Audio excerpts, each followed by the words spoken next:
It's time for the Movin The Chains podcast.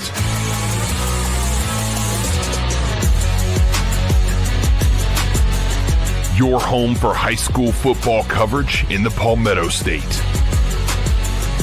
Every team, every game, every week. And now your hosts, Kevin Thomas and John Epps.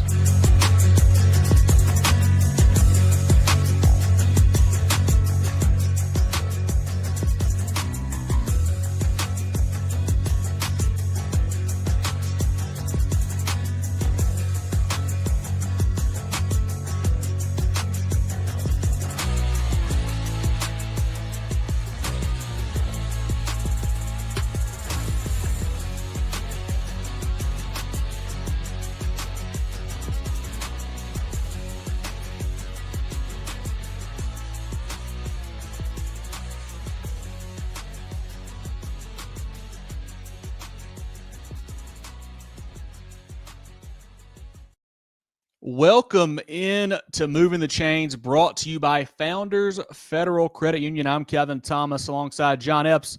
Jerel Hendricks on the board as always here for our Week 3 preview show. John, last week was a monster week, and this week is pretty darn good too. Oh, yeah, there were a ton of heavy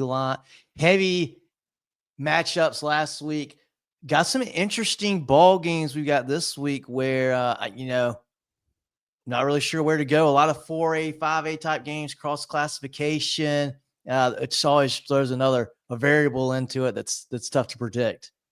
Yeah, a lot of big ones to pick from. I had a hard time kind of narrowing down our games of the week. We probably could have had 6, 7, 8, but should be a lot of fun to break those down today. As always, guys, appreciate you checking us out. Be sure to follow us on Facebook, Twitter /X, Instagram, YouTube, and more at Movin Chains. That's MOVINCHAINS.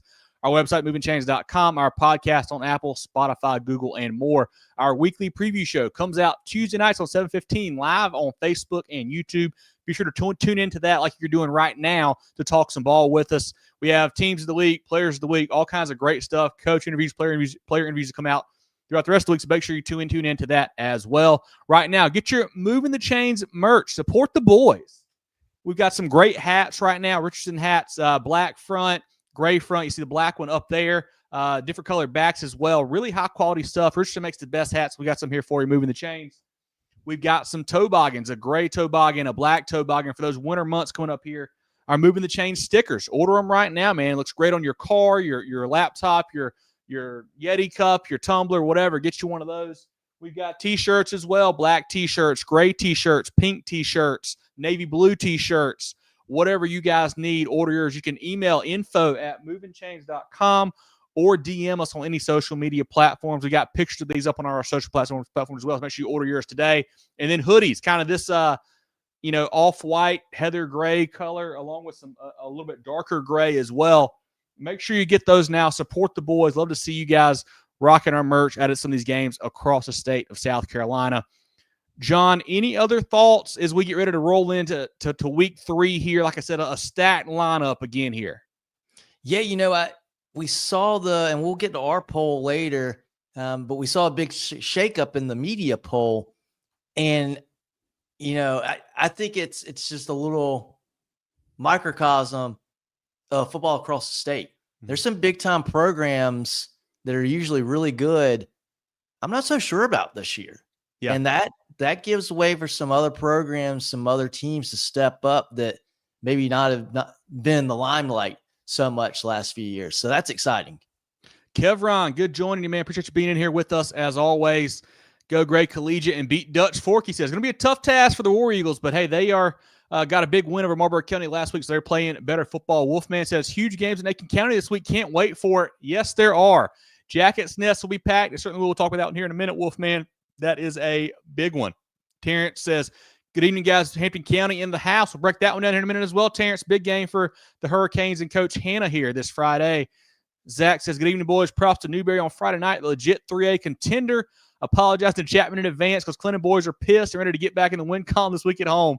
Always a fun matchup with Chapman and Clinton getting after it. Should be fun. Brandon says, hey, guys, tough loss for Clinton last week to Newberry.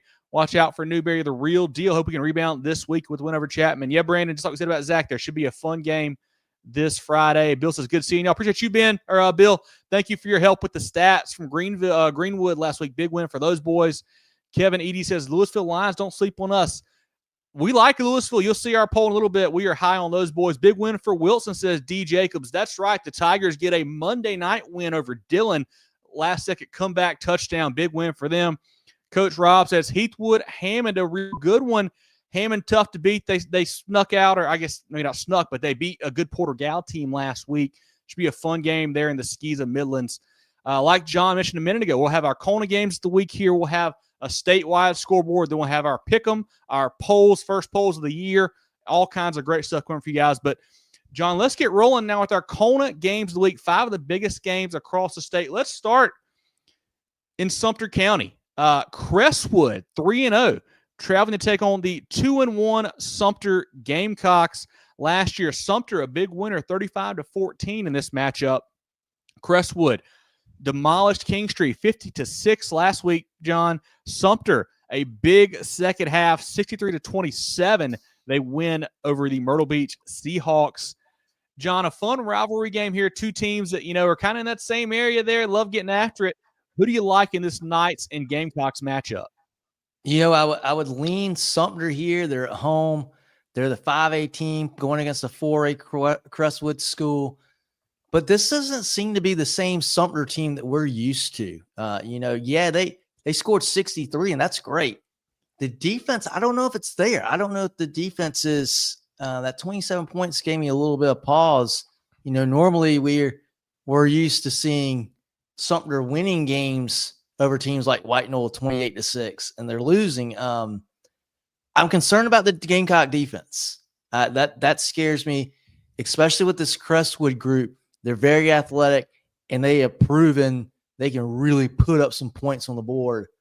I want to say Sumter because they're at home. They're the bigger squad. They're better program. I think Crestwood's the better team. I think Crestwood's going to go in there and they're going to win. I think it's going to be a high scoring game. I think the Knights are going to be able to put up some points. I think it's going to be a close game. It's going to come down to the wire. But I think Crestwood's just a better group in this ball game. Crestwood, quarterback Merrick Yates, but they're really led by their rushing attack. Running back Calvin Walford, one of our players of the week back in week 1, had a huge game. But last Friday went 19 for 134, and then Jordan Gadsden went 10 for 93 and 3 touchdowns. Really getting done on the ground there. Receiver DB Jaden Martin had a big touchdown grab. Defensively, Martin had 2 picks. Deshaun Scriven had 2 picks, and Gamble had a pick and 2 TFLs, man. They're getting it done last week on both sides of the football for head coach Roosevelt Nelson. Sumter in that big win. Quarterback Franklin Richardson goes 7 for 11 for 108 yards. Ran it 13 times for 66 more yards and 4 rushing touchdowns. Running back Reggie Shannon, a big game, 24 carries for 245 and 4 TDs. They've got athlete Jameer Bay, defensively led by Javante Brown, 6 tackles, 2 TFLs, and a sack last week. Then Tymarius Thompson Durant is a headhunter, big player on the back end for them. A key for me in this game, John, I was looking at the stats here. The first quarter, so far this season, the Gamecocks have averaged 14.7 points per game. In the first quarter, Crestwood averaging just 4.3. If Sumter can get a big lead, with their offense, the way they're going to grind it out, run the football, keep the clock rolling. Not an easy team to come back against. So if Sumter can kind of mimic that and get the lead early on in this game, that could be a difference maker for Coach Barnes' bunch there. Yeah, certainly. Get the home crowd on your side, get the atmosphere, get the fans into it. But it's a 4-quarter game. You gotta play the other 3 as well. Certainly, 2 teams that want to run the ball a lot. Like you said, the Sumter defense does not seem to be as good as in the past. They did play a really good second half. They may have shut out Myrtle Beach in the second half. I can't remember, but they played first half very sketchy, obviously, there in that ball game. They got a new DC as Brian Wilson has gone over to Wilson now to be their head man. So maybe that's part of the shakeup there for the Gamecocks. But I like this Crestwood team, too, just like you do. I'm really high on them. I think they're a sneaky contender in 4A this year. I think Crestwood behind Calvin Walford, Jaden Martin, Deshaun Scriven, I think they get the win on the road over at Central Memorial Stadium. Great place to watch a game, though. Definitely go check it out. But I think we're both leaning Crestwood here, John, in this one. Jerel, who do you like? Who does the chat like in this big rivalry game over here in Sumter County? Man, it gets a pick against you guys again. One of my favorite things to do. Going to go Sumter in this one. I love Crestwood, though. I love what they've been building there, what you mentioned under Coach Nelson there. This is a fantastic football team, but I just give that mental edge to the Sumter program. They're playing at home. It's they've kind of dominated that region, that county, and I just give them the mental edge, and I think they're going to win this football game. No more than that. I think it's just going to be that's what they've got going for them. I think this Crestwood team is much improved.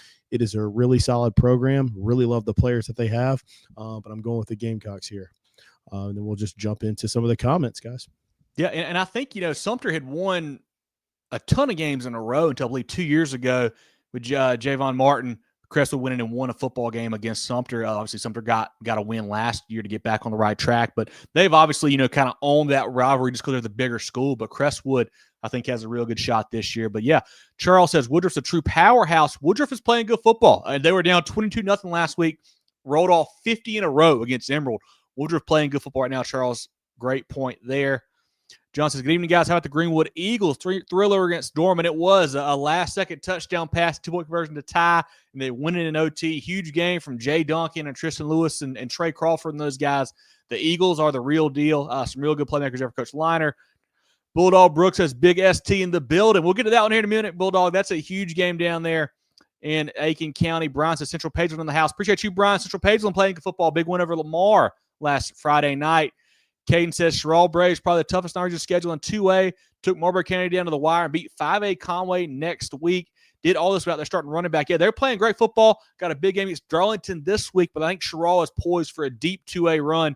Great call there on the Braves. Let's keep it rolling, guys. Zach, we'll get to your point there in a little bit. The second Kona game of the week, going down a little bit to the low country here, John. Bluffton, the Bobcats at 3-0, taking on the undefeated 3-0 Hampton County Hurricanes.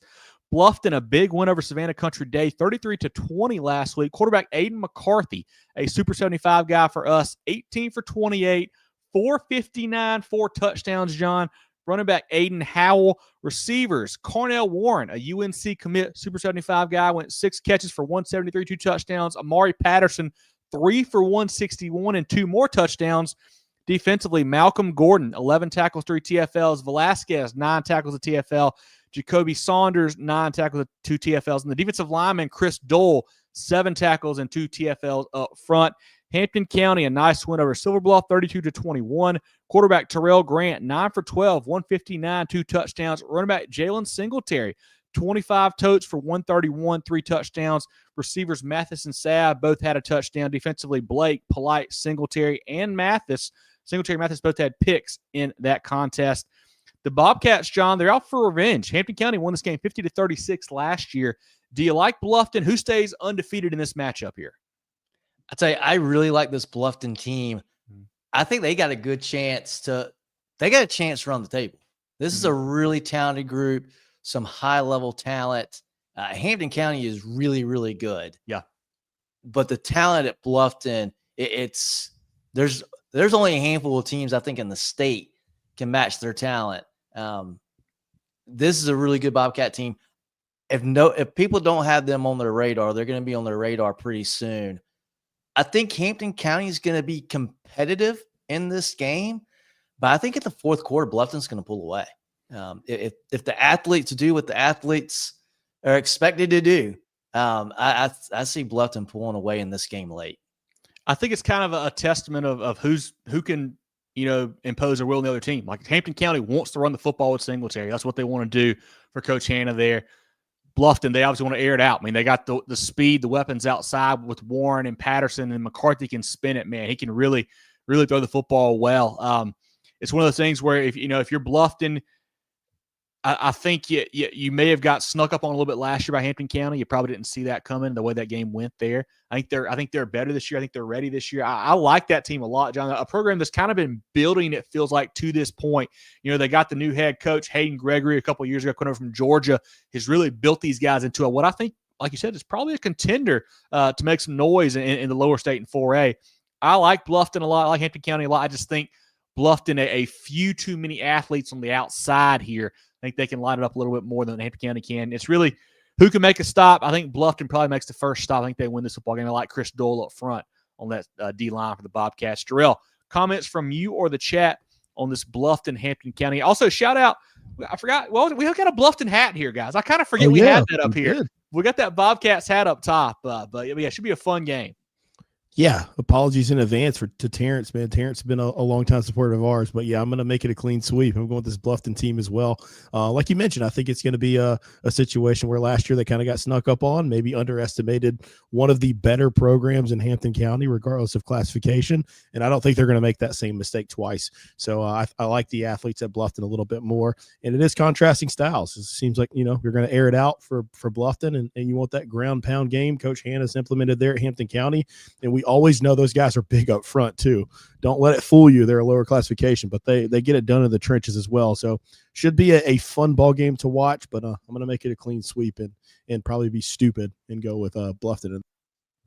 Hey, we're good at that, Jerel. We are good at that. Any comments from the chat on that game? Terrence says Hampton County by 14. A team that has shot up the polls for sure. If they win by 14 against Bluffton, they got to go straight to the top if they're not already there. Zach says the quarterback from Bluffton can absolutely spin it. Yes, he can. McCarthy is a big-time playmaker. A great call there, Zach, on that. Justin says Hampton County by 7. He likes the Hurricanes in that one. Terrence says same as last year. Watch. Hey, I'm ready. I'm looking forward to that game. Some big-time talent on both sides there in that matchup. Bamberg in the building says RT Kelly. The Red Raiders' huge win last week, one of our teams of the week. They knocked off Barnwell at home in a big win. Let's keep it rolling, guys. Our third Colton game of the week. Always a thrilling matchup here over in Football City, USA, John. We've got South Pointe at 2-1 taking on undefeated 3-0 Northwestern. Last year, the Trojans won this football game 28-14. John, South Pointe, both teams really have played a murderer's road to start the season. South Pointe opened up with Huff. They play Rock Hill. They get a win there, and they defeat West Charlotte in overtime 10-7 last week. Northwestern, they've played the likes of Ridgeview already. They beat South Florence 55-35 last week, dropping a speed limit there on the Bruins, which you don't see happen very often down there in Florence County. But South Pointe, they are led by Jazavian Currents, Mr. Football, hopeful, one of our Super 75 guys, South Carolina commit. He's a dual threat, plays defensive back, plays safety. He's also taken over at the quarterback spot for the Stallions lately. Can run it, can throw it. Running backs, R.J. Brown, Zamir Gordon-Miles. Receivers, Caden Watkins, Dallin Duncan, Malik Ratcliffe. Offensive lineman, Anthony Baxter's a Carolina commit. Defensively, Seth Tillman, defensive lineman, had 6 tackles, 2 TFLs last week. Bryson Ginn, 7 tackles, 2 TFLs. Defensive back, KJ Berg. I had him down for 18 tackles. That seems like a lot, but that's what the stat said. I don't know, John. On the flip side, Northwestern, quarterback Xavier Means. We had a lot of questions coming into the season, John. Who can replace Finley Polk? What can the Trojans do at that spot? Xavier Means has not missed a beat. He went 24 for 30, 253 touchdowns last week, and rushed 17 times for another 147 and 3 more touchdowns. He is getting it done on the ground and through the air. Running backs Quay Mobley and Smith. Receiver Cam Vance, 13 catches of 105, a touchdown, and a kickoff return touchdown. Also got Spurgeon out wide. Really good offensive line. We know that. Defensively, Tamarian Watkins, the Texas A&M commits, a stud for them. Jeremiah Cannon, Cameron McFadden are all playing well for Coach Walford there. John, what do you see in this game, man? It's two teams that obviously there's a big rivalry there. Two of the better programs in the state. Can South Pointe slow down Northwestern enough to win this football game? I think is really the key to me. Yeah, the way I see it is, obviously we have 2 great teams, 2 great programs, a lot on the line, battle for Rock Hill right now. I think the South Pointe defense is going to be able to keep them in this ball game. I just don't know that I'm not sure the South Pointe offense is going to be dynamic enough to score enough points to win this game. I think Northwestern, they lost so much. Talk about losing Finley Polk last year. It seems like they're losing guys, Division I guys, every year. And the next year, we have new names. We have guys stepping up. Vance is a great player to watch out there. Inside, coming across the middle, he's a fearless wide receiver. He's quick. He's tough. I think there's just a little bit too much for Northwestern offensively for South Pointe to be able to keep up. I think it's a low-scoring game, relatively low-scoring game, but I think Northwestern just has, kind of like this Bluffton Hampton County game, I think there's just a couple too many weapons on the Northwestern side. And not that South Pointe doesn't have them. I think Northwestern's just got a couple more. Should be a great game. Intensity is going to be high. It's going to be a great atmosphere. If you're anywhere around York County, go to this game on Friday night. You mentioned South Pointe offensively, and they have struggled some. They obviously play good teams, of course, but they have not scored more than 28 points in 3 games so far, and that was against Rock Hill. They've scored, I think, 10. I believe the other 2 games, I think it is, against Huff and then West Charlotte last week. They made the quarterback change. You know, Cam McMillan started the season at quarterback. He was removed at halftime of the first game. Currents has stepped in, kind of taken over. Cam is actually transferred out of the program now. McMillan will be going over to Keenan here, I believe it is. So a bit of a odd situation there for the Stallions and Coach Collins. On the Northwestern side, you know, I mentioned it again, South Florence, we talked about this game against the Bruins and the Trojans last week. And we're like, you know, South Florence defense is so good. Can they hold them in check? They couldn't at all. I mean, Northwestern ran for 319, passed for 250, had 569 total yards. Like, that doesn't happen to South Florence. It doesn't. And they, I mean, especially the way they ran the football in the second half was really impressive to me for what that Trojans group did. So I think, you know, South Pointe, they have enough athletes on defense to make some stops. But you feel like if the Stallions want to win this football game, they still got to score at least 28. And I'm not sure if they can get there right now. That's what I just don't know if they've got the continuity and we're on offense to get to that point. So I like Northwestern as well. I think they just have too much firepower. I think the defense, too, for Northwestern is a little bit underrated. I think they've got a good defense, too. They got some good pieces there. Watkins, of course, is a stud. Can't wait to see him and Currents, meet up in the hole, see how that goes here at some point. That'll be a lot of fun to watch those two boys get at it. But one more point. You mentioned Cam Vance, John, has now had back-to-back games with a kickoff return for a touchdown. Can he keep that going this Friday? We shall see. That could be a key over at District 3 Stadium. Going to be a fun game, Football City, USA. Always fun when these guys get after it. But, Jerel, what do you like? John and I are both going the Trojans here over at D3 on Friday. Yeah, I may sound stupid here again, but this might be the easiest pick of the week for me. Like, I'm going Northwestern. I told you guys after week 0, I'm not picking against Northwestern again. I made the mistake last week. That was my one time. I'm done. Yeah, and I know you guys did the same thing I did last week, and you paid for it. And I just think it's so crazy to think about Finley Polk leaving this program, and they might be more dynamic on offense than they were last year. Mm-hmm. That's crazy. So, I mean, the reports that we heard over the summer about the speed and how good this Trojans program is on offense are coming into fruition here. I just don't like the fact that the quarterback, and as much as I love South Pointe, the quarterback position is kind of unsettled there. And the fact that Currents is having to step in that role, and especially not being able probably to focus on defense, where I think he's a better player on the defensive side. Just a fantastic jumbo athlete there, obviously Super 75 for us, but him having to step in and kind of take over that leadership, that quarterback spot that Cam filled in so well last year. Just give me Northwestern here. I think this one has the potential to kind of get out of hand. I think they win it big. Yeah. I mean, so just what do you guys think here? So for South Pointe to win the game, like what do you think? I mean, is it they've got to get 28, they got to get 35? Like, I guess what is best case scenario you guys think for the Stallions here? Because like I said, I think they've got enough talent where they can. I don't see them giving up 60 Northwestern. I think Northwestern, will probably not score 60, but they might. I don't know. But, I mean, they've got the talent, the Stallions do, to make some plays on defense. But even when I say that, does that mean – I don't know. I don't know. I mean, we've seen it with Northwestern these last few years. You got to score 30+. I mean, to beat these guys, that's what it seems like. Probably more than – probably in the 40s. I think for South Pointe, I think what you got to do is – I think you got to pick one. Defensively, you got to pick one. You got to say, hey, we're gonna make you run the ball, or we're gonna make you throw the ball. We're gonna take one away, and obviously easier said than done. You got Currents. You got one of the best defensive players in the state on your side. I think you do everything you can to take away the pass. Take away more than a 10-yard pass, and you make Northwestern run the football. You make them drive it down the field. It's tough for high school programs to do that. It's tough to run the ball. It's tough to move the ball 70, 80 yards down the field alone. I think you try your best to make them one-dimensional and making them run the football. that's going to shorten the game a little bit too.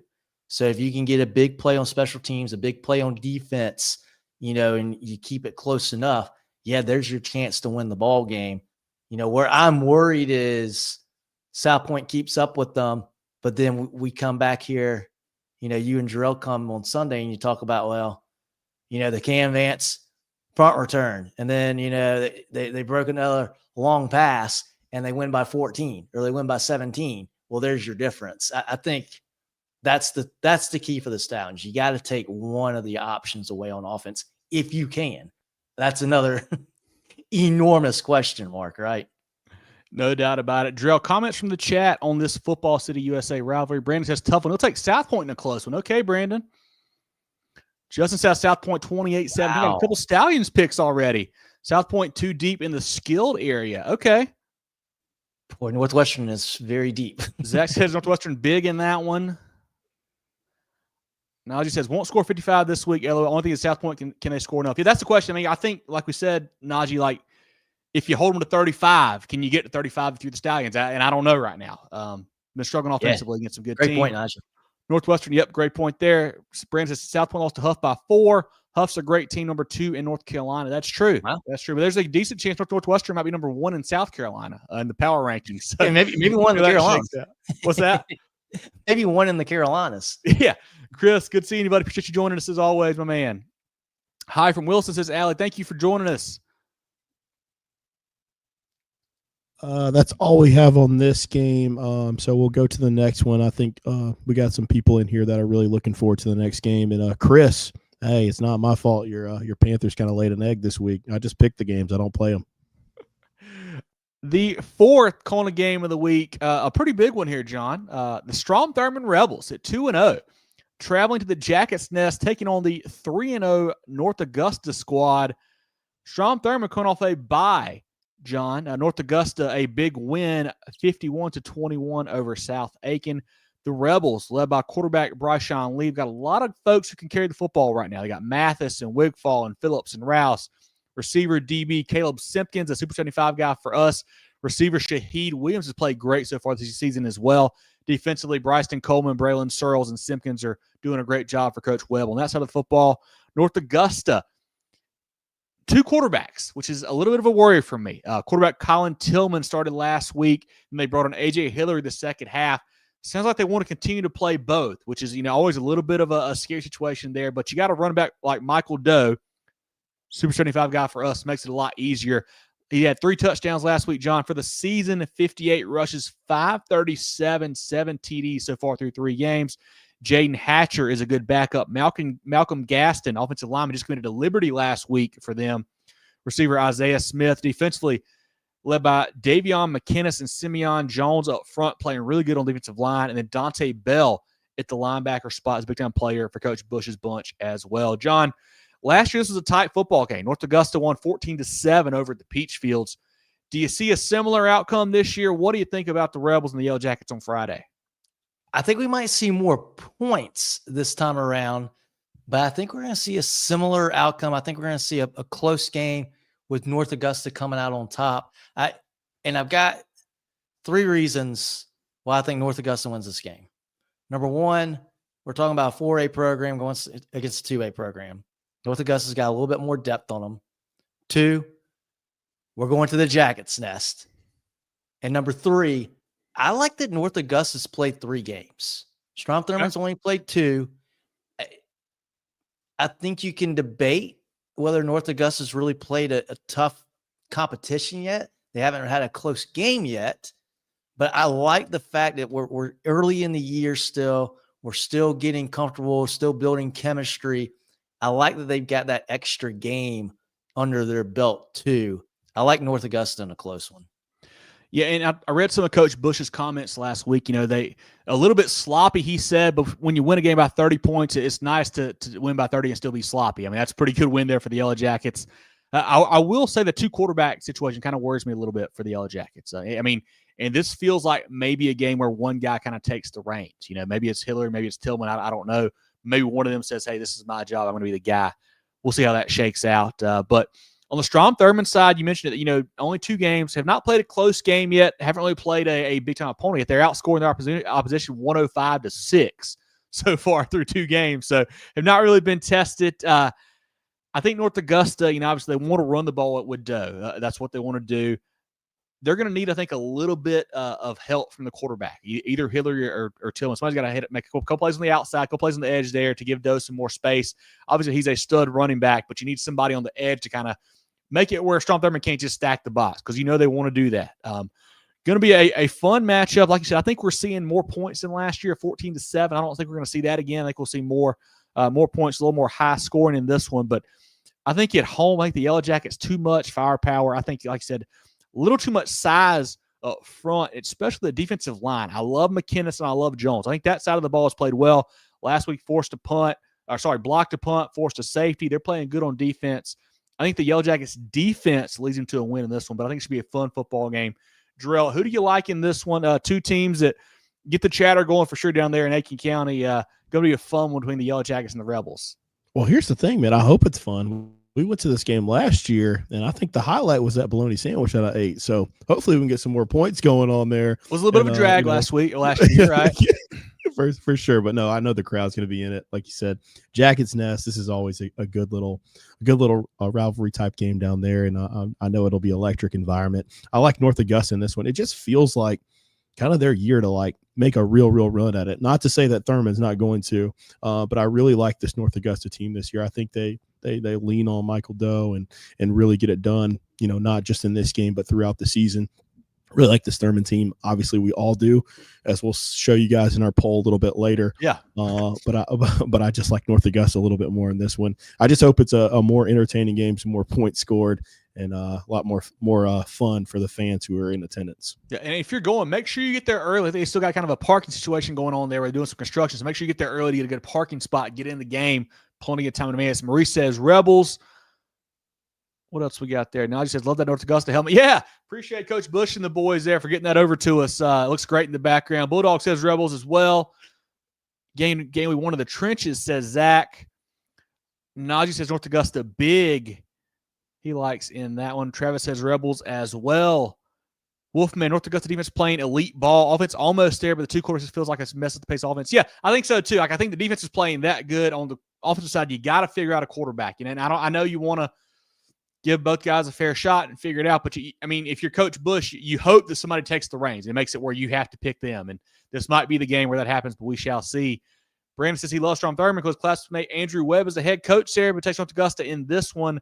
North Augusta to make a deep playoff run this year. And, I think, Brandon, both these teams we'll have in our top 5 probably in a minute. We like them both. Deuce says Rebels by 7. Justin has North Augusta 34-12.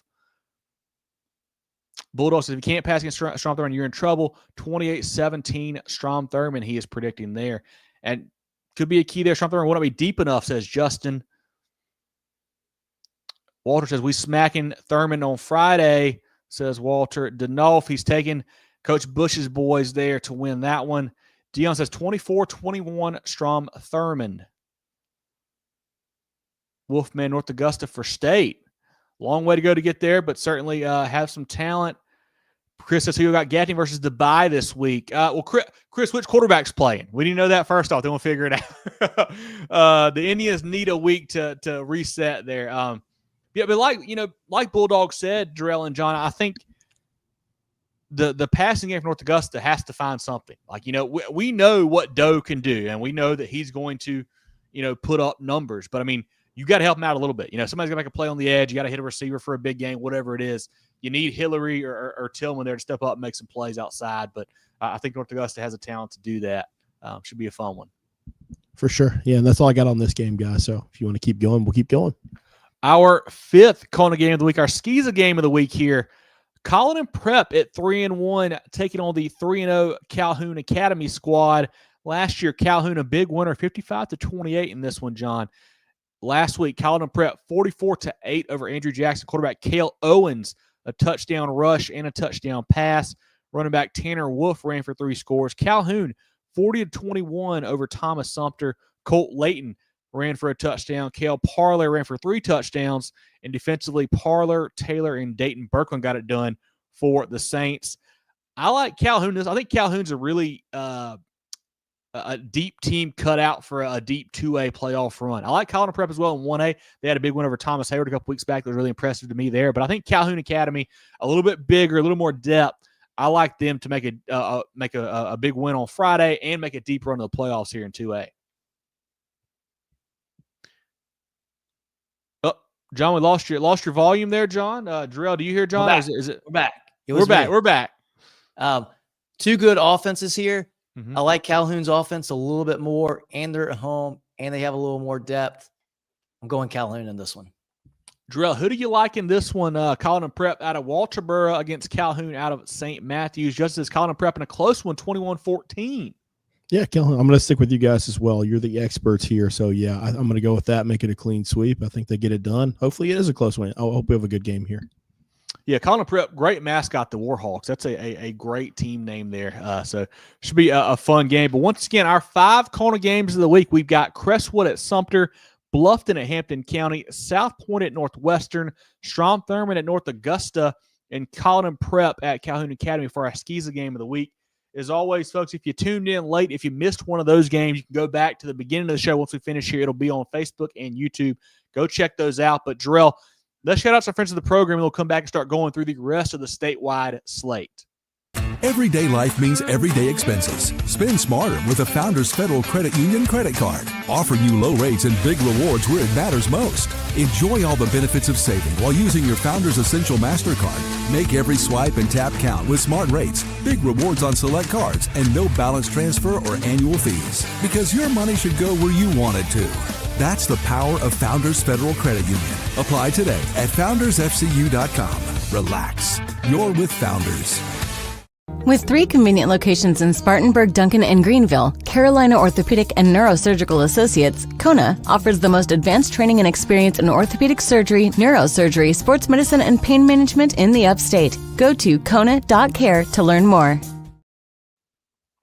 All right, John, let's take a look at the rest of the statewide slate, starting with 5A.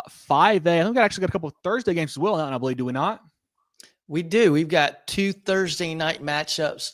We got Nation Ford going to a winless Richland Northeast, and Spring Valley, a 2-1 Spring Valley team hosting Catawba Ridge on Thursday night. So 2 games right there in the Northeast Columbia area. Yeah, I wonder what's going on there while they're both playing on Thursday. I don't know. But a couple notes here. I've actually got Spring Valley bringing back the green and gold steps at Harry Perron. So I think that was getting done this week. So really cool there for Coach Washington's boys, a team that's got a couple wins already after being winless, I believe, all of last season. So nice there for the Vikings. And then on Friday night, we got Colleton County hosting RB Stall. Fort Dorchester at home against South Florence. The Bruins trying to get back on the right track. Fort Dorchester 2-1 right now. Haven't really played anybody yet. I think the Bruins win big on the road here. I think so too. And then we've got Marlboro County rather hosting Conway. That was Sherrall that played Conway last week. We've got Greenwood hosting Lexington. Really good Greenwood group. Greenwood is on fire right now. Huge win for Tristan Lewis and Coach Liner there last week, one of our players of the week. Lexington is struggling lately. They've lost to Midland Valley, North Augusta back-to-back weeks there. Marlboro County, I saw we had a comment there from Anthony. Marlboro County, a tough loss to Gray Collegiate last week, but I think they'll be just fine. Conway's in a tough spot. I haven't looked at their schedule yet, John and Jerel, but 0-3 right now. They're going to be fighting for a win, I think, for a little bit here. So hopefully they pull one out at some point. But I think Marlboro County too much firepower this week in that one. Yeah, probably not this week.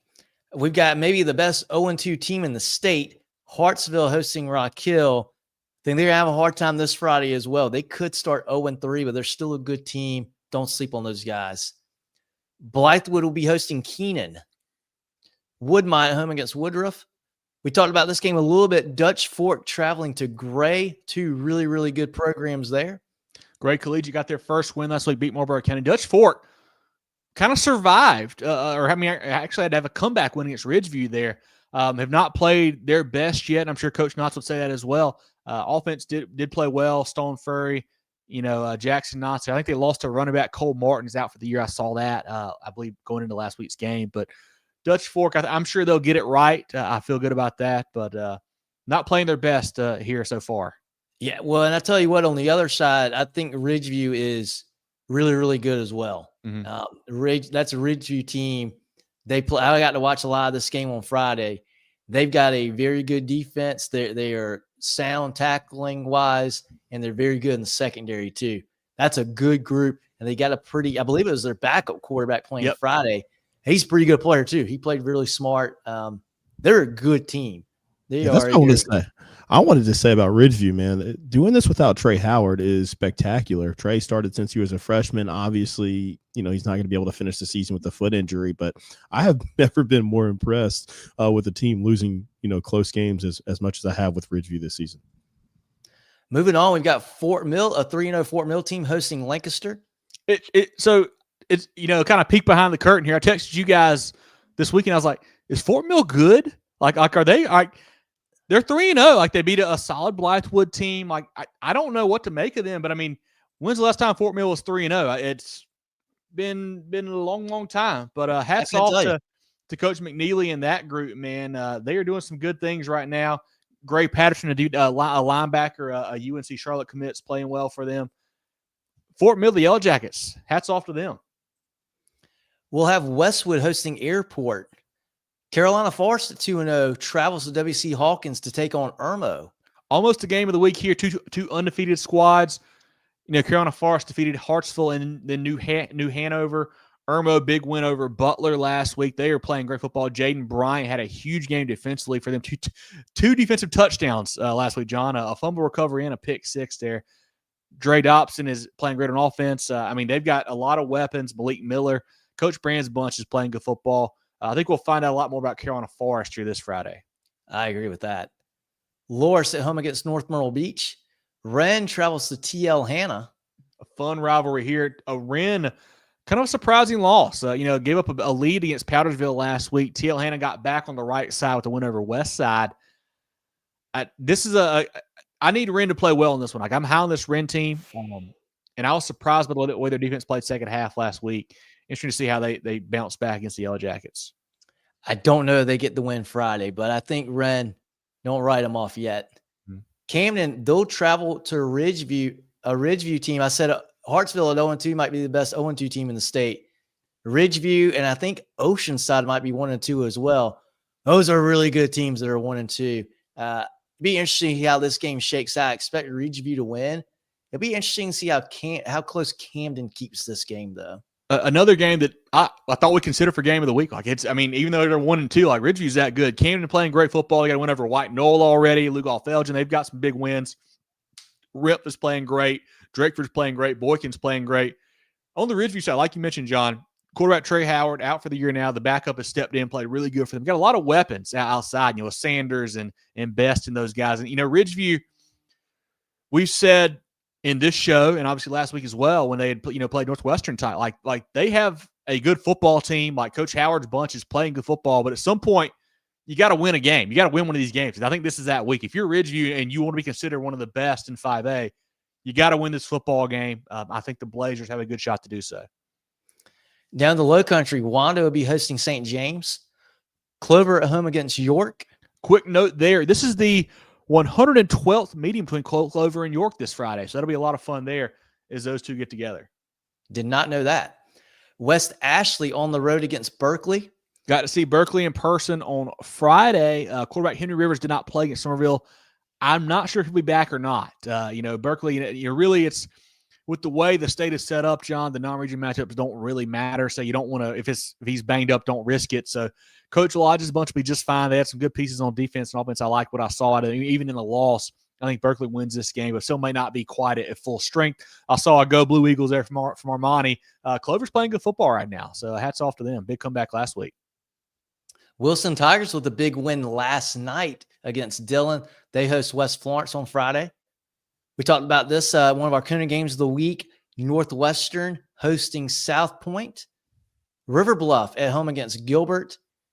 Cane Bay will be on the road against undefeated James Island. Stratford traveling to Socastee. Blue Ridge at home against Eastside. Two undefeated teams there.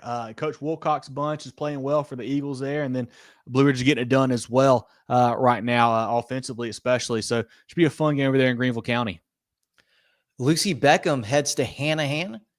Newberry will be hosting Chapin.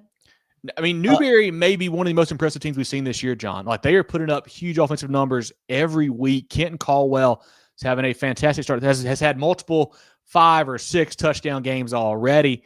Chapin's in for a tough ball game. Like, they got to step it up a little bit there. Don't have a win yet, but Newberry's playing great for Coach Jeter.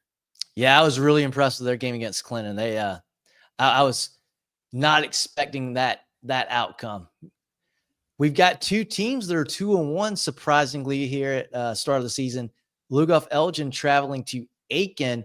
One of these teams is going to be 3-1. That's a big deal for whoever wins on Friday. It is. This game's in our pick'em. Coach Littlejohn stepping in as the interim there for Lugoff Elgin has done a great job. They've got a couple nice wins, like you said already. Aiken, hadn't won in a couple of years, and they've got 2 wins already. So great job by Coach Hibbets. Love what they're doing. That team, I think they're pretty good, John. Tough loss to Hilton Head last week. Probably didn't play their best, but I like Padgett a lot. I love Meriwether defensive line, Gray Kitchens as well. I think that Aiken team is in for a couple more wins this year for sure. I think so too. Oceanside will travel to Ashley Ridge. We talked about this one of our Kona games of the week in Sumter County. Crestwood going to Sumter, trying to preserve that undefeated record. And to close out 5A, Goose Creek hosting Beaufort. Somebody's going to get their first win in this one. Yeah, and before we wrap up 5A too, back to that Oceanside Ashley Ridge game. If you want to see some athletes in the low country, offensive athletes especially, go check that one out. You get Ryan Campbell, Trevor Kalick, and those boys at Ashley Ridge. You get Monavian and Terrence Johnson at Oceanside Collegiate. Should be a fun offensive football game. I think Oceanside Collegiate a little too much firepower in this one, but could be a lot of points in that ball game. Jerel, comments from you or the chat on 5A. Glad to see you guys in Somerville. Yes, appreciate you joining us here. We had a great time going down to check out the Green Wave at John McKissick Field last week. They got a bye this week, the Green Wave do. Was a lot of fun down there in Flowertown. Greenwood's going to spank Lexington, says Justin. Yeah, Lexington is not played great so far. The only worry with Greenwood is it kind of a letdown spot. Such a big game last week, such a big win, a lot of energy exerted in that one. Is it a letdown spot? I still think Tristan Lewis and boys are too powerful. I think the Eagles win. I think you're right there, Justin. Jonathan says, go Red Foxes, very young on defense. Hopefully string together something together, make a deep run of the postseason, Up 28-14 at half, but could not hold on. Yeah, a lot of new pieces there, new quarterback stepping in, a lot of new guys there. Coach Calabrese will coach them up. I'm sure they'll be just fine when region play rolls around. Camden says, Jessica, should be a fun game. The Bulldogs are undefeated, playing great football right now. 2 good squads getting together on Friday night. Brandon says, Newberry big over Chapin. Yes, they are legit. Zach says, trust me, Newberry is. Surprise stat line for Kenton Caldwell. Yeah, he's a stud. Well, so he already won player of the week once, Zach, so we're trying to double up. That's kind of our process there. But, yeah, he had a huge game again on Friday. Playing great football now for the Bulldogs. What's up, Bradley? Good to see you, buddy. Appreciate you joining us. Yeah, lots of good games this week. Certainly, I'm sure you can find one to tune into this Friday. And just doing a little research on the back end, this Fort Mill team we will learn about over the coming weeks after they play Lancaster. This week, they go Catawba Ridge, Clover, Rock Hill, Northwestern. So we will find out. We will learn very quickly if they are good or not. But that's all we have for 5A, guys. And let's jump to 4A. Looking down at 4A now, John. We'll start in the upstate. 3-0 Seneca hosting Walhalla. Sherall is on the road against Darlington. That's a good game there, too. I think it's in our pick'em. Darlington's off to a good start. Beat Lamar, beat North Myrtle Beach. Sherall, obviously, a couple nice wins already as well over McBee. And I just had it on my tip of my tongue. Conway. Yep. Darlington, obviously, Jalen Augustus, the quarterback, is a stud for them. On the flip side, Sherall's got a lot of talent. Caden Thomas, Crawford Poole, Nick Gordon. A lot of guys there that are playing good football. A couple of injuries right now for the Braves that worries you a little bit, but should be a fun game between Coach Poole and Coach Johnson's squads on Friday. I think Darlington wins a close one, but I think that's okay if you're a Sherall Brave. They're going to be at it toward the end of the season. Yeah, and you'd rather be banged up now than when conference play and region and playoffs come around. So absolutely. Lakewood at home against East Clarendon. 3-0 East Clarendon too. That's right. Keep an eye on those boys. May River will travel to Brooklyn Casey. Belton Honeypath hosting an 0-2 West Side group. A fun rivalry there. I know West Side's gotten the better of them the last couple of years pretty handily. Interesting to see how how they bounced back from a tough start to the season, while BHP has looked like world beater so far this year. Yeah. We'll see AC Floor travel to Lawrence. That's a good AC Floor squad. Hardyville will be on the road against Hilton Head. Emerald on the road against Broome. South Aiken hosting Barnwell. That's going to be a good game right there. Yeah, and I believe South Aiken, the quarterback went out last week. Not sure if he's back. I believe it's Burns' last. I'm not sure if he's back in or not. Barnwell, tough loss on the road at Bamberg Earhart. Both teams looking for a bounce-back win. Got one of our Kona games of the week here. 3-0 Hampton County hosting 3-0 Bluffton. Head to the front end of the show to see the breakdown of that game. We've got Eastside on the road against Blue Ridge. Batesburg-Leesville will travel to Lower Richland. Intriguing game there. Batesburg-Leesville cannot get anything going against Abbeville last week. They've got to find some kind of passing attack. We know what Wooden can do rushing the football, but they got to find some kind of compliment to him. And right now they don't have it. Lower Richland, Coach Taylor's bunch is always, a hard team to play against. They do a good job there. Interesting to see how the Panthers bounce back. Chris says no Sheelys for you can go to Waffle House. Is that to me? Oh man, I do like Waffle House. No problem with Waffle House either. But going to be an interesting matchup there with the Panthers and the Diamond Hornets. Greer will be hosting Burns. Burns off of a bye week. I think they get some revenge after losing to Greer last year, first time in several years. I think the Rebels get a big win this Friday. Gilbert on the road against River Bluff. Berea hosting Southside. Could be, whoever wins this game, could be their only win of the year. So that game's important for both of those squads. Yeah. Dreer will be on the road against Bishop England. We'll see Gray taking on Dutch Fork at home. One of our Kona games of the week, North Augusta hosting Strom Thurmond. Big one there for a big contingent of our friends of the show here. Carolina High will be at home against Fountain Inn. That Fountain Inn team is 1-2. I think they're better than that. They've got a tough loss to Woodruff and a tough loss to Malden so far. I like Coach Nichols' bunch. I think the Fury, I think they're going to get hot here and run off some wins here in a row, I believe. Yeah, they're a good group. They'll be fine, I think, this year. Year 2 of the program. St. Joseph's at home against Pickens, and we will see Hartsville hosting Rock Hill. Jerel, comments from you or the chat on 4A. BHP 31-20, says Brandon. Justin says BHP crazy. Kelly, what are the most creative plays we've seen so far this season? I don't know if I've seen any trick plays yet. Trying to think. I got nothing. We've been pretty vanilla the games I've been to. I think the best thing I've seen so far, and it's not a trick play, not really creative, but in the second half, to start the second half of the Louisville Hunter Kenner Tyler game, Louisville forced 3 turnovers in the first 4 minutes of that game. Getting after it. And the way that it was a tight defensive ball game in the first half, and then the second half, the offenses really got loose. And really, that first 4 minutes of that third quarter really came to be the difference in that ball game. She also bailed us out. She said, what are the best? So the best play I've seen so far, I love seeing athletes in space. Chew Harris from Burns. Saw him take a little drag route, little middle screen, about 70 yards to the house. So it was pretty impressive to see him get out in space and just leave everybody in the dust. It gets a really good Irmo defense, too. Yeah, similar vein. I saw a middle screen to Jaden Kelly Murray last Friday night. He got loose for a long touchdown. That was super nice. And then I actually Berkeley had a 95-yard touchdown pass, kind of just on a go ball there. That was really cool to see as well. But hadn't seen a lot of trick plays yet, so we'll see how that shakes out. Wolfman says Midland Valley's been the cardiac kids the last couple weeks. We're finding ways to win, finding the radar right now. Yeah, Xavier Jeter is doing a great job there for Coach Dorn's bunch. They're a team that is playing good football right now down there in Graniteville.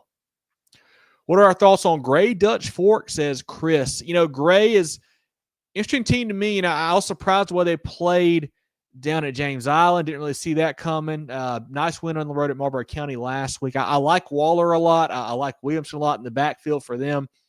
Dutch Fork, I think, probably has too much talent right now. Like, they're not playing great. You don't think on that side either. But, Jackson Knott, Stone First, starting to figure out on offense. Defensively, the Silver Foxes will get better. I think Dutch Fork wins that football game. Yeah, I think so too. Dutch Fork, maybe they're not in mid-season form yet, But I think one thing that is going to surprise some teams, and I think it surprised Ridgeview a little bit. I got to watch some of this game on Friday, or got to watch some highlights from this game. Jackson Knotts, he's got some wheels on him. Yeah, he can move. He can get down the field pretty quick. Najee wanted to help you out, John. I know he's a big HKT fan, so we'll say they gave him. And they did. Najee, you're right. They kind of gave it away. I know they want some of those back, but they're still a really good team. They got some good speed on that group. Awesome, guys. Let's go to 3A. Looking down at 3A now, John. Yeah, going to 3A. We've got Loris hosting North Myrtle Beach. McCormick at home against Fox Creek. Woodmont will be hosting Woodruff. Edisto travels to Orangeburg-Wilkinson. Crescent hosting Mountain View. Carvers Bay on the road against Georgetown. There's three teams in a row there, John. I want to mention Orangeburg-Wilkinson for one, undefeated, kind of flying under the radar. I like that Bruins team a lot. Mountain View Prep, similar. Like, have not really played anybody yet, so I feel like they haven't been talked about a ton. They're a good group there for Coach Ramsey. I love what they've got on offensive special with Haynesworth. The quarterback stepping in has done a great job for them as well. And then Carvers Bay, I've been kind of banging that drum a little bit. They're 3-0 right now, playing another rival, Georgetown, a Georgetown program that's in the same county there. I think Coach Richard's bunch goes to 4-0. I like the Bears a lot. We got 2 0-3 teams here. You got Blacksburg traveling to Union. Marlborough County will be hosting Conway. Pendleton at home against Powdersville. Intriguing game there because I think we know that Powdersville is pretty good. They lost a tough game to Seneca week 0, came back, beat Abbeville, beat Wren last week. But then Pendleton's a bit of a tough one to me to kind of figure out. Did not look great early on. And then they come back, they beat what I think is a pretty solid Keenan team. I don't really know. Like, they've got losses to Chesney and Woodmont, but they beat Keenan.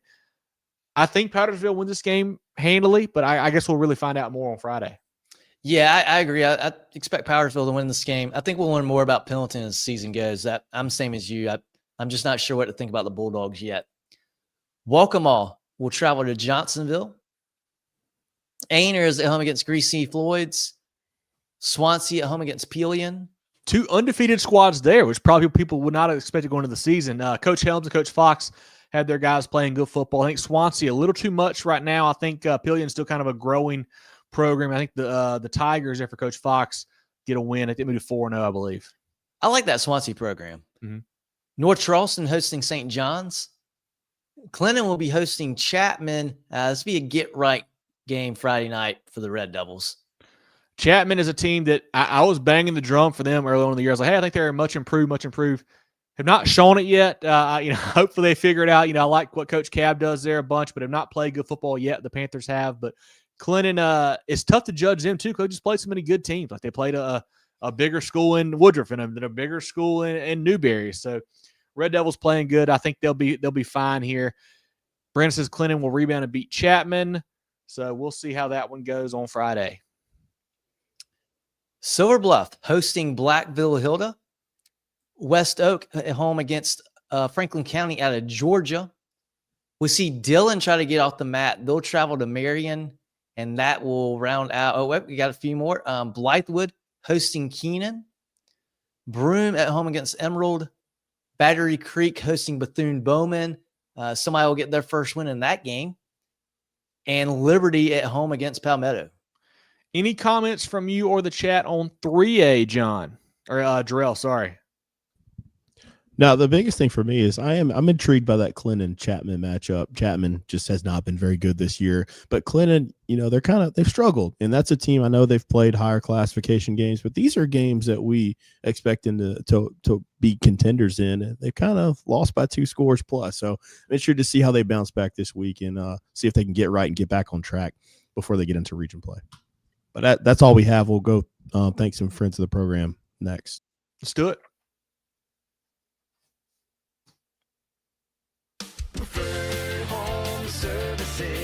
Schedule your sewer drain clearing with Preferred Home Services today. If we can't clear it, it's free. Electrical, plumbing, cooling too. Go, go, go, Preferred!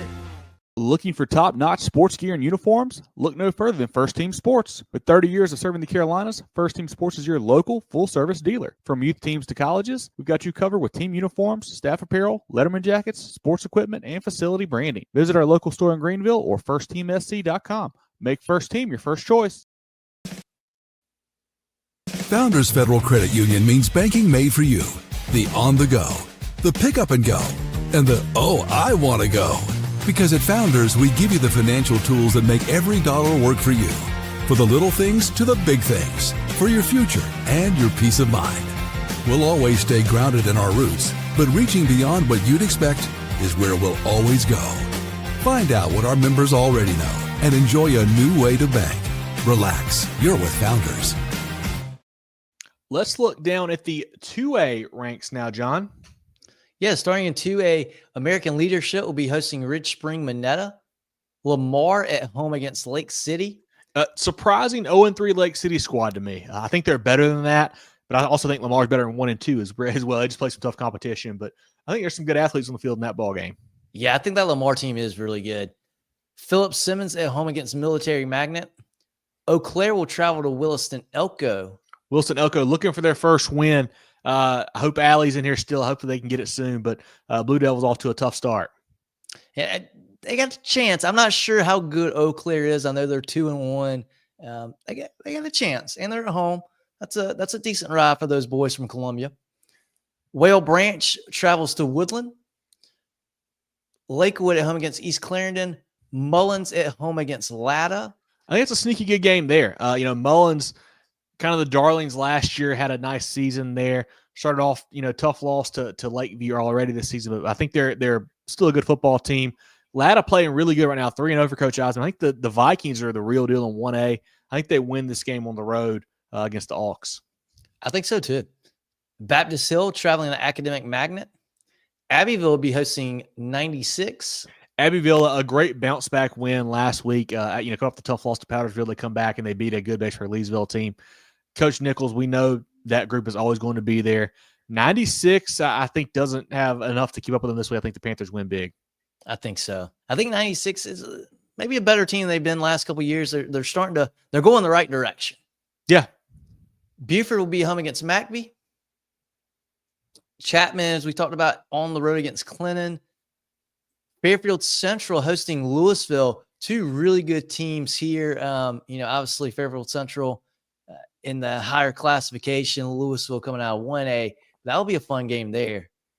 Yeah, Fairfield Central replacing a ton from last year with Greer leaving. Boyd leaves right before the season starts there for Coach Demetrius. Is it Davis? Demetrius? I can't think of that name. Anyway, sorry, Fairfield Central replacing a lot. I still think they're a contender in 2A, but I'm really high on this Louisville team. I think the Lions are, they can go down there and make it and get a win. We have Hemingway hosting Burke. Hemingway is not playing football this year. Max Preps has got a boo-boo on that one. Oh, okay. You're right. North Central traveling to Mid-Carolina. Landrum at home against Asheville Christian.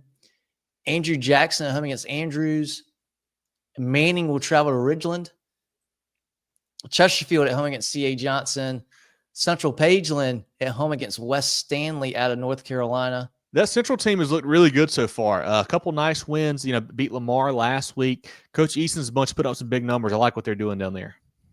Chester at home against Saluda. I feel like we have not talked about Saluda at all. And I just don't know a ton about them, honestly.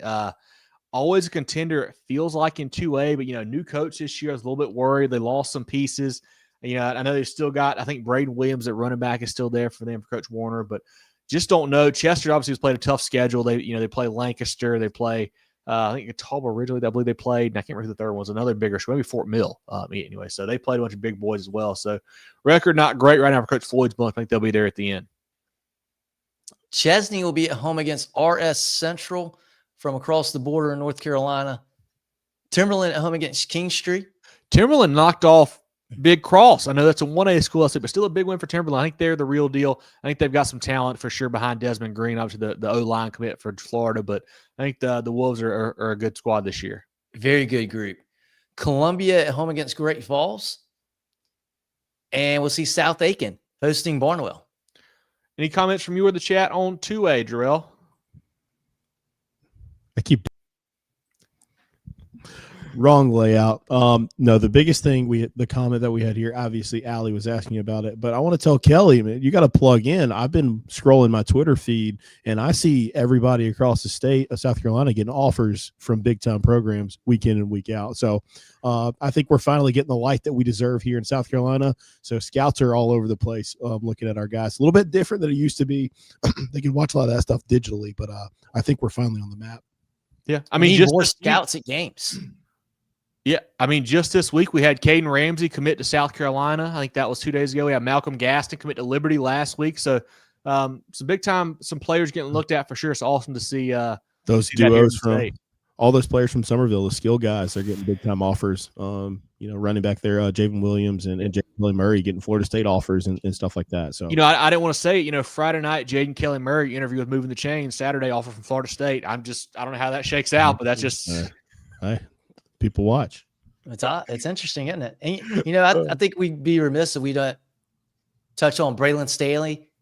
First game at Tennessee, gets freshman, SEC freshman. What was it? SEC freshman offensive player of the week. Yeah. I'm watching football Saturday night, and it's just littered with South Carolina guys. See Turbo Richard having big game with Boston College, prime time. I think that game was on NBC. Awesome to see guys that played hard, put in that work here in the state, be in the spotlight on Saturday nights. No doubt about it. Comment from Derek says Patterson's about to catch fire in region play.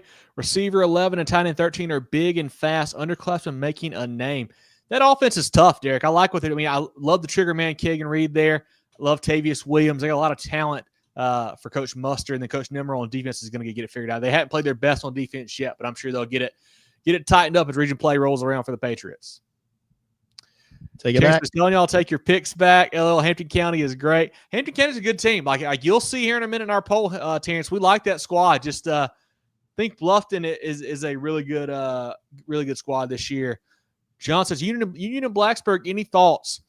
Blacksburg is replacing a lot there for Coach Batchelor. You got the new quarterback coming in. A lot of new pieces to find, especially on offense. I do like some of their guys. I like is it Trayvon Clark? I believe is the kid I like a lot. He's a good athlete for them, doing a lot of things on both sides of the football. Union County, a team that year 2 for Coach Isom is trying to kind of build them up, trying to get them back to what they used to be. They've got a really good defensive lineman I like to watch a lot there for Union County, but still, I think they've got some work to do. The running back spot, you got Mills and Crosby and Bates, but Jalen Davis, that's the guy, defensive lineman Jalen Davis I like a lot. I think Union County wins at home for Coach Isom. Silver Bluff, Black Teal. Did we touch on this one? I don't think we did. I think we read it. I like Silver Bluff. I think obviously they got handled pretty well 2 weeks ago by Strom. Thurmond came back with a nice performance last week. Didn't win the ball game, but at least hung around there for a little bit. But I think Silver Bluff gets a win this week. What do you think, John and Jerel? I agree. I'll go with them. They've really cut their teeth so far this season. Montreal, just salute. There's a lot of young athletes to watch out for. Yeah, and I'm excited because that's just one of the things where we just don't know the names of a bunch of these guys yet that are starting to kind of make some noise. You've had a bunch of guys that have graduated the last couple of years that we did know, obviously, and now I think Saluta's got some young pieces trying to step in there for Coach Warner. So excited to follow that Tigers program. Kurt's got a good one. Jordan Gore, Timberland, one to watch. Maryland, USC, Gamecocks, and Virginia Tech. I believe he's a receiver. Is that correct? He's a 27. Yeah. Got to keep an eye on. I think he went down to Florida with Desmond, I think, on Saturday. So excited to see a lot of these 1A, 2A guys too getting looks, which is really cool. And I got to shout out Kurt, man. Kurt does a fantastic job with all the videos stuff that he does, but he also does a great job for 1A football. So, plug into him. He always keeps us updated on that. I love the work that he does. So appreciate what you do, Kurt. Yeah, Kurt in the game. Great videos, great photos. A great job covering high school sports. And Najee, hit us up. Hit the DMs up. We'll get something figured out for that interview. So we'll make it happen. Let's keep rolling, guys. Perfect. Let's look down. Are we at 1A now, John? What are we looking We're at? We're at 1A. 1A. Let's look at 1A. Yeah, we kick it off with Hannah Pamplico hosting Lee Central. This game's in our pick'em. I'm kind of intrigued by this. Coach Woodbury's bunch of Hannah Pamplico has not looked great this year. A tough loss to Heathwood Hall back in week 0. Lee Central got a nice win. I believe it was last week there for Coach Danner. they've got some good pieces there. I think at Lee Central. I think the Stallions get a win, but it should be an interesting ball game down there. We'll see where Shoals, undefeated Ware Shoals, will travel to Towns County out of state. And I believe, didn't somebody tell us last week Towns County is not good? I think They're we heard 2-1. that. Oh, well, I thought somebody said they weren't any good. Maybe They I'm might not not Georgia be. schools. I don't really care about those guys. That's whatever. Let's go Ware Shoals. We'll have Ainer hosting Green Sea Floyds. Allendale Fairfax on the road against Wagner Sally. Denmark Olar hosting Hunter Kenner Tyler. HKT, I think, gets a nice win here. Denmark Olar doesn't seem to be the same quite this year as they have in the past couple of years. I think HKT gets a win. Najee says, "Tell Kurt he ain't been a decay yet this year." Come on, Kurt, you gotta freed up Najee. That's a good team. That's a good team to see. Lakeview hosting Scotch Branch. Lakeview is playing good football right now. I like what they're doing there. The Wild Gators look like the real deal. Calhoun Falls will head to a Greenville charter school, Greenville Hurricanes. And Calhoun Falls winning record 2-1 right now. I think they go to 3-1. Coach Diaz does a great job with that bunch there. A tough program to be in, and he has done a good job getting them to be competitive and win some football games the last couple of years. Blackville Hilda, a surprising 0-3 Blackville Hilda squad traveling to Silver Bluff. Bamberg Earhart on the road against an 0-3 Calhoun County. Surprising there. Big Bamberg Earhart. I was worried. I think we all were too, John and Jerel. Last week we talked about this game against Barnwell. Like, hey, new quarterback steps in. Chanston Crosby has graduated. You got the new kid, Brian McMillan. What are they going to do? They've been fantastic. McMillan has been great. McGraw has been great for them. Marcus King hadn't started playing yet, and when he gets back, they'll even better. Coach Crosby's bunch is the real deal. They are a legit contender, a really good football team down there. Yeah, I did not expect them to win last week, and they proved me wrong. We've got Whitmire. They'll be traveling to Greenwood Christian. Whitmire's played good football as well this year. I like what Coach Campbell's bunch is doing. They've got a couple nice wins already. I like what they're doing there at the Wolverines. Dixie at home against Clear Dot Charter. North Charleston hosting St. John's. And we wrap it up with Walkmall traveling to a 3-0 Johnsonville. I think the Flashes are back, boys. I think the Flashes are back. But, Jerel, comments from you or the chat on the 1A slate? Let's keep it rolling, guys. Let's go to SCISA. Look down at SCISA now, John. See what we got in those games this week. Yeah, on Friday night, we have got Bethesda will be traveling to Hilton Head Prep. Pinewood Prep will be on the road against Camden Military. Clarendon Hall against Orangeburg, at home against Orangeburg Prep, that is. Jefferson Davis Academy hosting Kings Academy. Heathwood Hall will travel to Hammond. Kind of a surprising loss for Heathwood Hall to Florence Christian last week. I thought they'd win that football game, but lost a tight one there. Hammond continues to roll. They beat a good Portergau team 14-7 on the road. Like we said in the preview, John, last week, the defense is really good for the Skyhawks. Got to figure out the offense. A lot of new pieces they're kind of trying to fill out there, but once they get that offense clicking, they will be a tough, even tougher now than they are to beat. Cathedral Academy at home against Palmetto Christian. Holly Hill Academy will head to Cross Academy. Northwood Academy, they're playing a co-op school. I don't know who these guys are. I don't know who this is. I got no clue. Carolina Academy will be on the road against St. John's. Carolina off to a good start at 2-1 for Coach Rankin there. But the big news, St. John's Christian, just this week announced that the legendary coach, Dr. Jerry Brown, is stepping in, former of Berkeley fame and all that stuff, won state titles. Bruce Ellis also going to be on staff now for them. Not really sure why they had to step in. I don't know, but some big names added there for St. John's Christian, but still I think Carolina Academy, I think it's 2. I think they win this football game on the road. First Baptist will be hosting Trinity Collegiate. Wilson Hall hosting Lawrence Manning. This is a really fun rivalry game here. Two guys that good old-fashioned hate. Like, they don't like each other. These two schools they always get after it. Wilson Hall, quarterback Ford Wilder. You got Millen Galloway, Ben McLaurin playing football there for Coach Jarecki. I think Wilson Hall wins this football game. Cardinal Newman will travel to Ben Lippen. Lee Academy hosting Buford Academy. Thomas Hayward on the road against Williamsburg. A rematch of last year's 1A state title game. Thomas Hayward still searching for their first win. I think this Williamsburg team is really good. I like what they're doing there for Coach First. Augusta Christian will be on the road against Dillon Christian. PD Academy travels to Florence. Today's Florence Christian. That is a big-time game since Florence is 3-0 now. Yeah, they had a nice win over Heathwood last week. PD Academy coming off a bye last week. Intriguing to see what Coach King's bunch figured out. They had a tough loss to Williamsburg before that bye week. Not sure what they worked on in the off week. See what they were doing to install something new. We'll see how that shakes out. But always fun when those two teams get together. Thomas Sumter is on the road against Spartanburg Christian. Hilton Head Christian hosting John Paul II. Colleton Prep on the road against Calhoun Academy. That is our Kona SCISA game of the week we talked about earlier in the show. Richard Wind will travel to Lawrence Academy.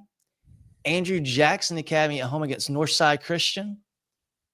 Patrick Henry Academy will travel to Dorchester Academy. And King Academy on the road against Newberry Academy. Jerel, comments from you or the chat on the SCISA ranks.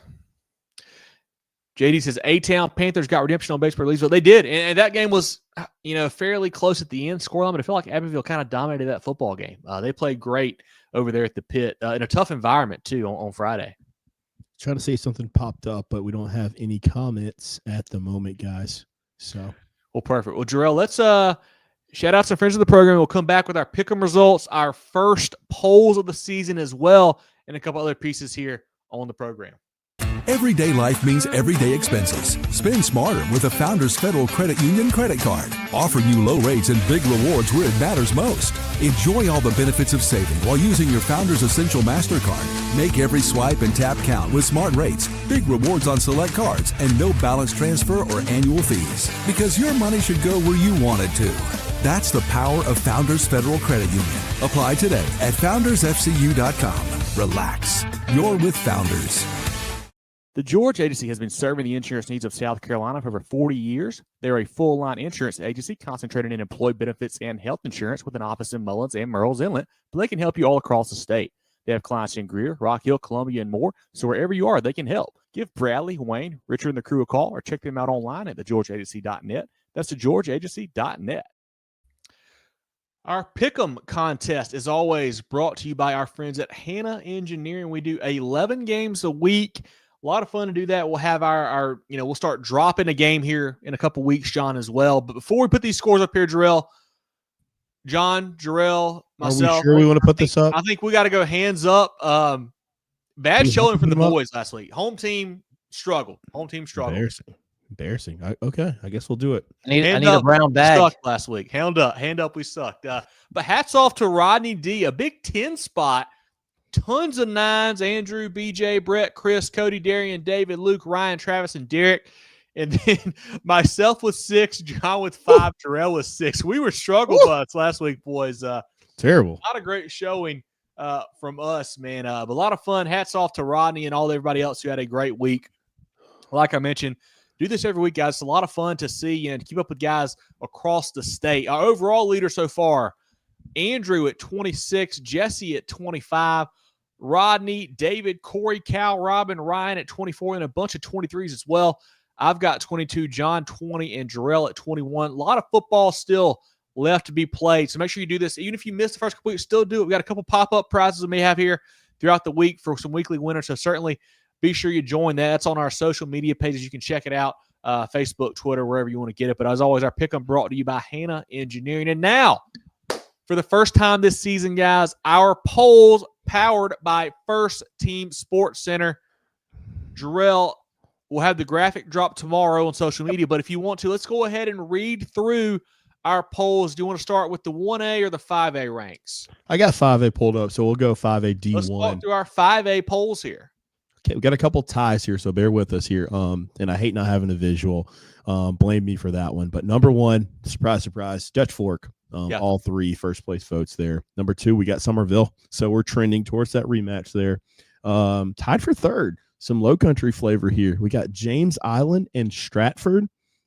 And then tied for 5th, Dorman and Ridgeview. So what do you guys think about that? 5A was, Division 1 and Division 2 both were one of the toughest ones for me to fill out because it just felt like they're so, I don't know, James Island's undefeated, but I don't really know how good they are. Ridgeview has looked as good as anybody, but they don't have the wins yet. They just can't, They haven't put it together. tough to figure out some of these teams here in 5A. Yeah, there's I like all of those teams you just mentioned, but yeah, they've got very different resumes at this point.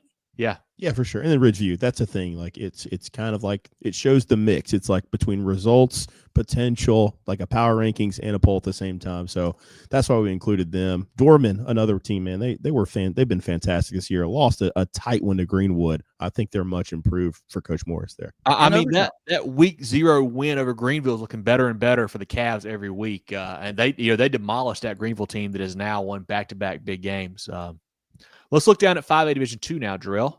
Yeah, 5A D2. Again, surprise, surprise. We got Northwestern getting all 3 first-place votes here. Number 2, Irmo. So trending in that direction again for a rematch there. Number 3, we got Greenwood. And, man, boys, I am really high on this Greenwood squad, especially what they did last Friday. Got Berkeley at 4 and Greenville at 5 with White Knoll receiving some votes in the poll this time.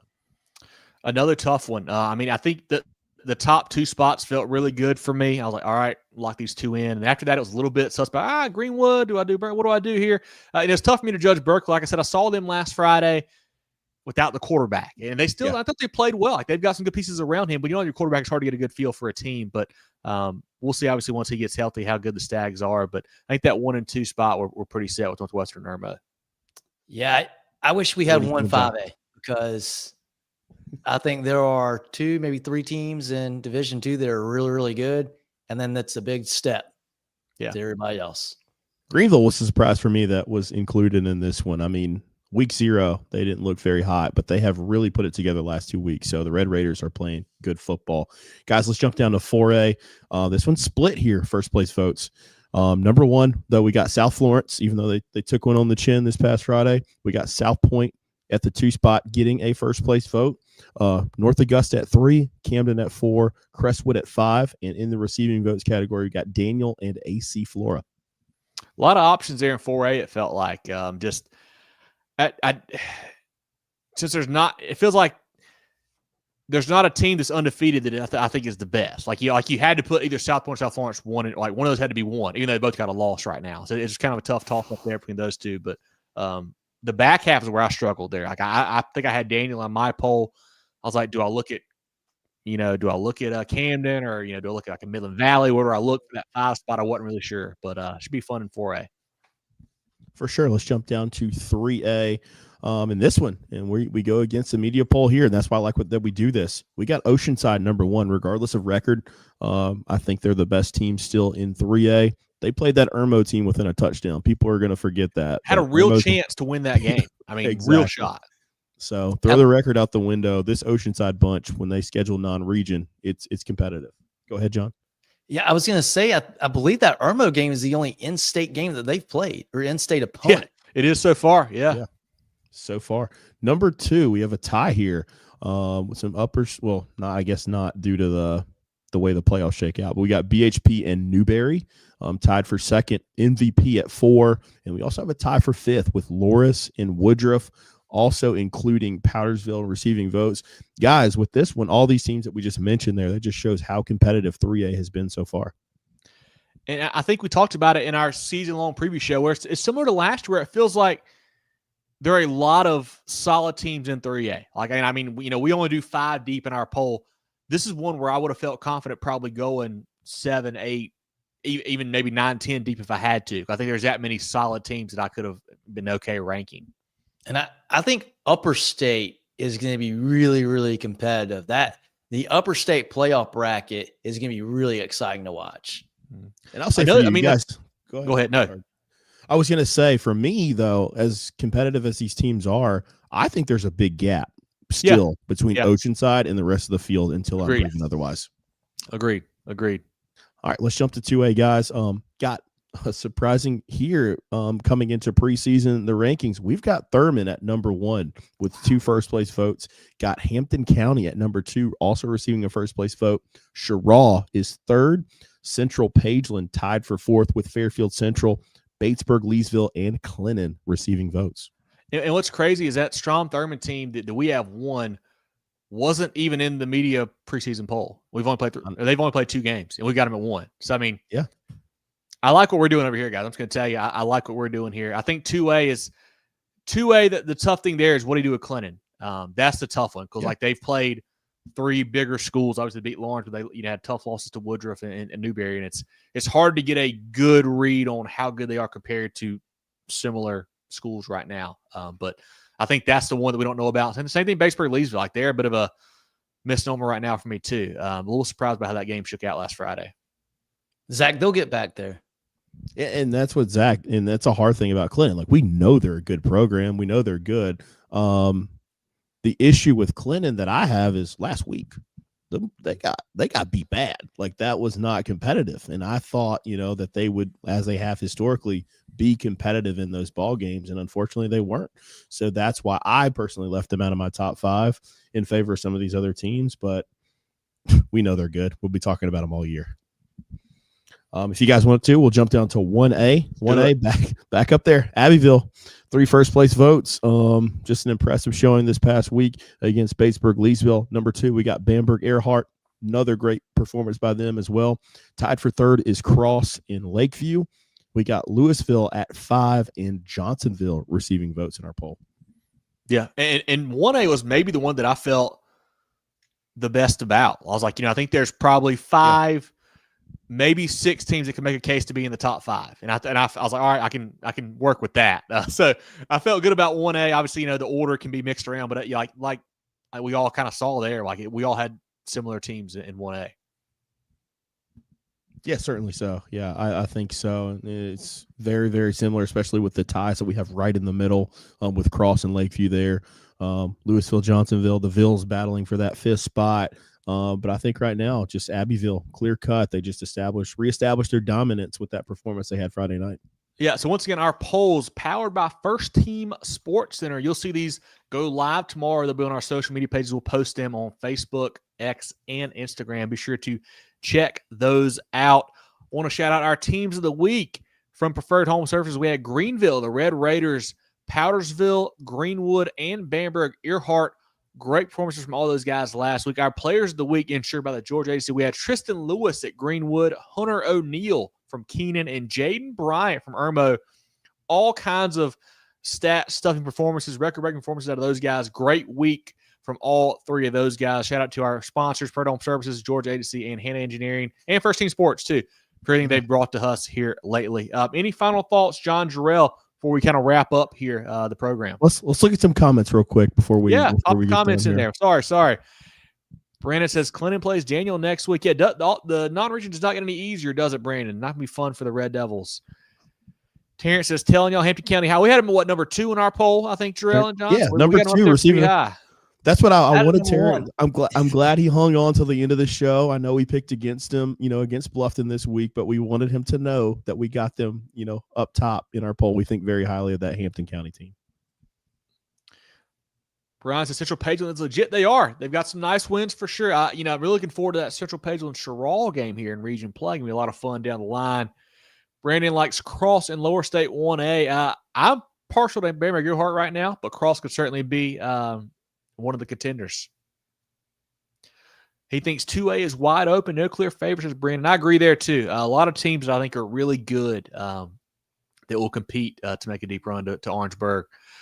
John says he saw a ranking today in South Carolina. Northwestern 1, Dutch Fork 2, Irmo 3. That's a power ranking there, John, of course. And all those teams are really good. And I think, that's why, like John said, would have loved if we had just one 5A right now. There's a lot of good teams. Would love to see them get after it.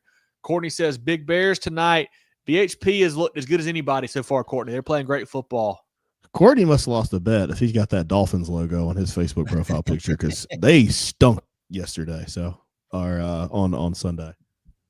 They did. Ricky says Burns is a sleeper. Yeah, I like that Burns team too, Ricky. Got to figure out, I don't know. Obviously, the Irmo loss is a weird one for them. Irmo is a really good football team, but it felt like they got a couple pieces just not quite, fitting quite right yet for the Revs. But they are certainly a good football team. They'll get tested with Dorman and Gaffney and those guys here shortly. So we'll see how good they are. I think they've got a good squad for sure for Coach Shaw. And Brian, that's one we got circled, that Central Sherall game. We've been talking to Coach Poole a couple of years now about coming down there. So he's been trying to get us down there for a couple of years. So we're definitely working on it. And For Courtney sure. says he's sticking with his Dolphins, man. That's NFL fandom right there. Hey, I respect it. I do love it. Well, too. guys, get your Moving the Chains merch. Got some great hats right now. Gray front, all kinds of different colored backs. Got a black front one as well up here somewhere. There it goes right there, as you can see. We got great T-shirts as well. Black T-shirt, gray T-shirt, navy blue, or pink for the ladies. Get you one now. Great hoodies as well. Got the darker gray, kind of the lighter, kind of stonish color as well. Get one of those. Some great toboggans, some great stickers. Whatever you want, order it right now. Support the boys. We have fast shipping too, as fast as the U.S. Postal Service will go. We'll get it to you pretty quickly here. So order some stuff. Support the boys. I'm looking forward to a little bit cooler weather. Get that hoodie going, John. It's a great piece of merch. Hopefully you guys will order one too. Support us. Email info@movingchains.com or DM us on social media to get yours today. Appreciate you guys tuning in. Once again, every Tuesday night is our preview show about 7:15 live on Facebook and YouTube. Be sure to follow us on Facebook, X, Twitter, Instagram, TikTok, everything at Movin Chains. Movingchains.com is our website. Podcasts on Apple, Spotify, Google, and more. We've got coach interviews, player interviews, teams of the week, food reviews, all kinds of great stuff that comes out outside of the show. So hopefully you'll tune into that. Be sure to tell your friends to join us. It's a lot of fun when we get to talk with you guys. Y'all get to see teams that we don't. So love hearing from y'all throughout the program as well. Got a couple longer form coach interviews we're working on, getting those set up here for the next couple weeks. Hopefully, you guys will tune in for that. But going to be a fun Friday, John. Week 3 looks really good again, man. Looking forward to catching some good football this week. Yeah, awesome slate of games. Plenty to choose from. There's good games in the Midlands, good games in the Upper State, good games in the Low Country, all over the place. Yeah, it was my first trip down to Somerville last Friday. Got to meet a lot of great folks from Somerville, Coach Magwood, Coach Rafferty, and a lot of folks there. A lot of Coach Lodge at Berkeley, all those guys there as well. Got to actually join the Berkeley radio crew for a little bit. Tim and Wayne and those guys. Marty got to hop on with them there in the third quarter and talk some ball, talk some Moving the Chains, talk some Berkeley Stags. So appreciate those guys. Go check them out. WTUA. You can tune in, obviously, on the radio or on the computer for all your Berkeley Stags action on Friday. They do a great job with the play-by-play. So shout out to those guys for having me on. Really enjoyed talking to them. But anything else from you, Jerel, or from you, John, as we shut down here in week 3? Normal PSA for me, man. If you're watching us on a Tuesday, get your butts to a stadium around the state. Go support your local team. Even if you're not a fan, if you got a bye week, that's no excuse. Go find a game. These guys work really, really hard week in and week out to produce. And I want you to go support your local community and go support everyone else that puts on great high school football for us to talk about. And go follow us on social, especially YouTube. Run that YouTube up. No doubt. Any kind of final thoughts from you, John, here as we close down? I'm ready to go. Thanks again for everybody tuning in tonight, and all the fans that we've got, all the followers that we've got. We've got over 200 people doing the pick-up, which is awesome. Love the interaction. That makes it so much more fun for us too. Yeah, Moving the Chains is always brought to you by Founders Federal Credit Union. For Jerel Hendricks and John Epps, I'm Kevin Thomas. This has been our Week 3 preview show here on Moving the Chains. We'll catch you guys next week. Get ready for the ultimate South Carolina high school football experience with Movin The Chains. From previews to recaps, we've got you covered. Dive into our expert preview shows, predicting winners and sharing insights. Then join us post-game for the thrilling recaps, exclusive interviews, and highlights you won't find anywhere else. Plus, connect with fellow fans on our Friday night spaces on Twitter/X. No one covers South Carolina high school football like us. Join us at Movin Chains on all social media platforms and visit movinchains.com today.